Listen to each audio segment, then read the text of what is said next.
أعوذ بالله من الشيطان الرجيم بسم الله الرحمن الرحيم. Wa fi al-musnadi, dan di dalam kitab al-musnad karangan Imam Ahmad, an Mu'adz bin Jabal, hadis dari Mu'adz bin Jabal, qala, ia berkata, Ausani Rasulullah sallallahu alaihi wasallam, Rasul sallallahu alaihi wasallam telah mewasiatiku atau telah berwasiat kepadaku. Faqala, maka Nabi sallallahu alaihi wasallam bersabda, la tusyrik billahi syai'an, jangan pernah melakukan kesyirikan sekecil apapun. Wa in kutilta wa hurrikta, walaupun kamu harus dibunuh atau kamu harus dibakar. Jangan pernah melakukan kesyirikan sekecil apapun walaupun kamu harus dibunuh atau dibakar. Wala ta'uqqanna walidaika, dan jangan kamu berani mendurhakai orang tuamu.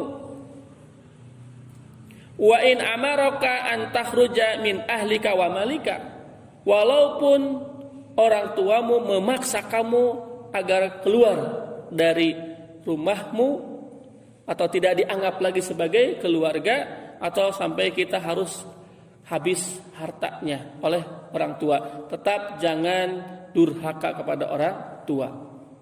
Jadi kalau dalam bahasa Quran itu gini, wa in jahadaka litusyrika bima laysa laka bihi ilm fala tutihuma wa sahibhuma fid dunya ma'rufa. Kalaulah orang tuamu memaksa kamu untuk melakukan kesyirikan yang tidak ada dasarnya, kamu jangan taati walaupun itu orang tuamu. Namun tetap kamu harus bersikap baik dalam urusan dunia. Jadi orang tua walaupun jahat, walaupun nyuruh kita nggak benar, jangan nurut, tapi tetap sampaikan sikap yang baik. Bagaimanapun itu adalah orang tuamu. Siti Aisyah itu pernah nggak mau nemui ibunya. Jadi ibunya Siti Aisyah itu musyrik, nggak mau masuk Islam bersama Abu Bakar. Maka ibunya mau berkunjung, mau silaturahim, mau istilahnya itu mau sengaja mau datang untuk berkunjung ke Siti Aisyah. Siti Aisyah nggak mau Kata Nabi, ya Aisyah nggak boleh begitu. Bagaimanapun itu adalah ibumu. Tetap ya dalam hal duniawi ya sekadar ingin berkunjung nggak apa-apa. Itu cara kita menghormati orang tua itu begitu. Walaupun orang tua kita kafir atau musyrik atau misalkan melakukan kesalahan atau orang tua kita ini telah menyuruh kita untuk melakukan kemaksiatan, maka jangan pernah mentaatinya. Saya lagi, jangan pernah mentaatinya. Wala tatrukanna sholatan maktubatan muta'ammidan, dan jangan pernah berani meninggalkan sholat wajib dengan sengaja. Fa inna man taraka sholatan maktubatan muta'ammidan, sebab barang siapa yang berani meninggalkan sholat wajib dengan sengaja, faqad bari'at minhu zammatullah, maka Allah berlepas diri dari jaminannya. Jadi artinya Allah tidak mau menjamin keselamatan akhiratnya.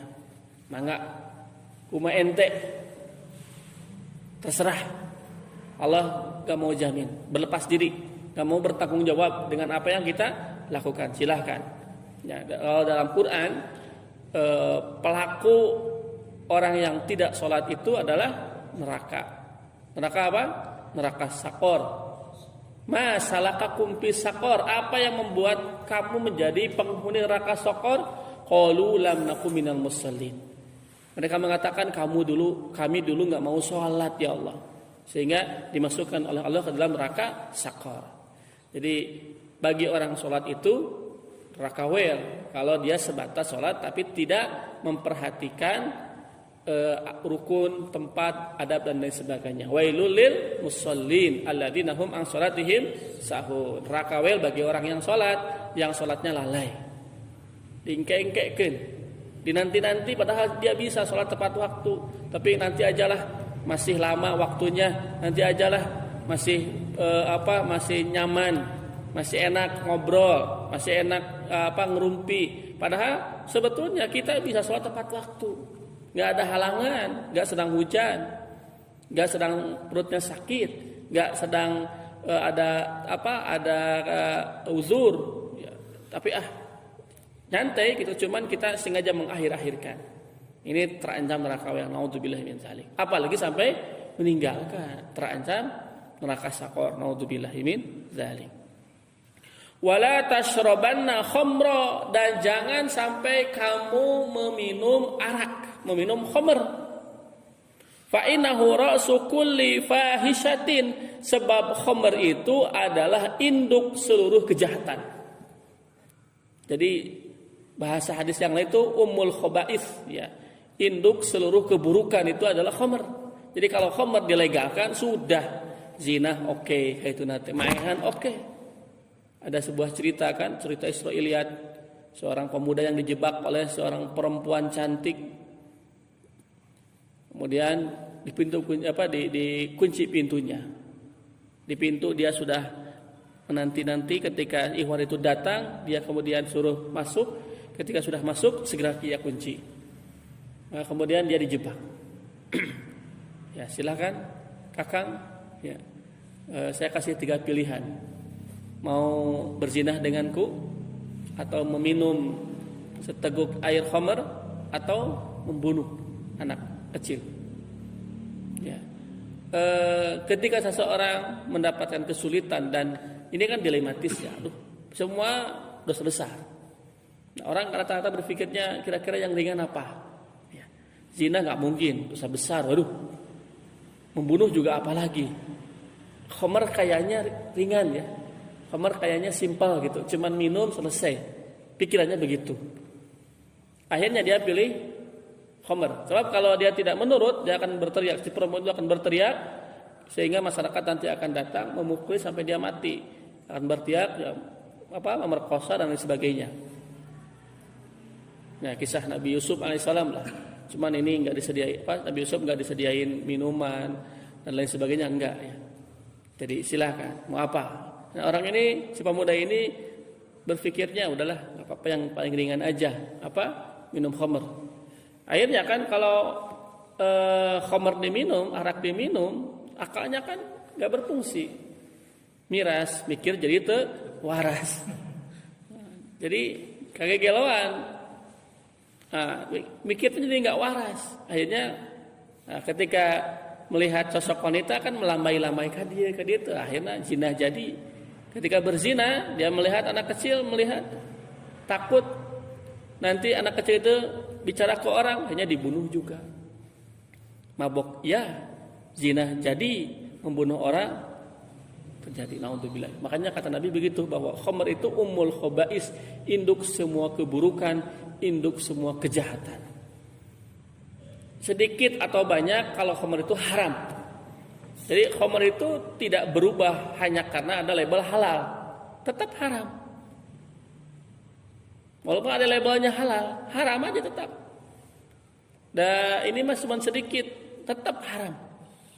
Begitu, walaupun sedikit, apalagi banyak. Jadi, naudzubillah min dzalik. Jadi wala tashrabanna khamra, jangan minum khamr. Ini nasihat Nabi kepada siapa? Mu'adz bin Jabal. Fa innahu ra'su kulli fahishatin, sebab khamr itu induknya segala keburukan, induk segala kekejian, ya. Wa iyyaka wal maksiat, dan hati-hati jangan sampai kamu melakukan kemaksiatan. Fa innal maksiata tuhillu sakhatallah, sebab maksiat menjadikan kamu dimurkai oleh Allah Subhanahu wa taala. Naudzubillah. Sekecil apapun maksiat yang kita lakukan, artinya kita tidak nurut kepada Allah, tidak menjalankan perintah Allah, maka siap-siap kita akan dimurkai oleh Allah Subhanahu wa taala. Hadis ini riwayat Imam Ahmad, juga Imam At-Tabrani, dihasankan oleh Syekh Albani dalam kitab Sahih Targhib wa Tarhib. Kata Imam Ibnu Qayyim al-Jauziyah, wal ahaditsu fi hadzal babi ad'afu ma zakarna. Hadis-hadis yang beliau bahas dalam bab ini, bab tentang penjelasan bahwa kita itu harus takut kepada Allah Subhanahu wa taala, jangan sampai meremehkan dosa. Wioswe da Allah maha pangampura, sehingga kita tertipu dengan dosa yang dilakukan oleh kita, menganggap remeh sebuah dosa. Karena Allah maha penyayang, sehingga kasih sayang Allah itu salah artikan, dipakai alasan untuk bermaksiat. Naudzubillahi min dzalik. Jadi hadisnya banyak sekali kata beliau. Fala yanbaghi liman nasiha nafsahu ayata'ami anha wa yursilu nafsahu fil ma'asi wa yata'allaqu bihablir raja wa husnul dzan.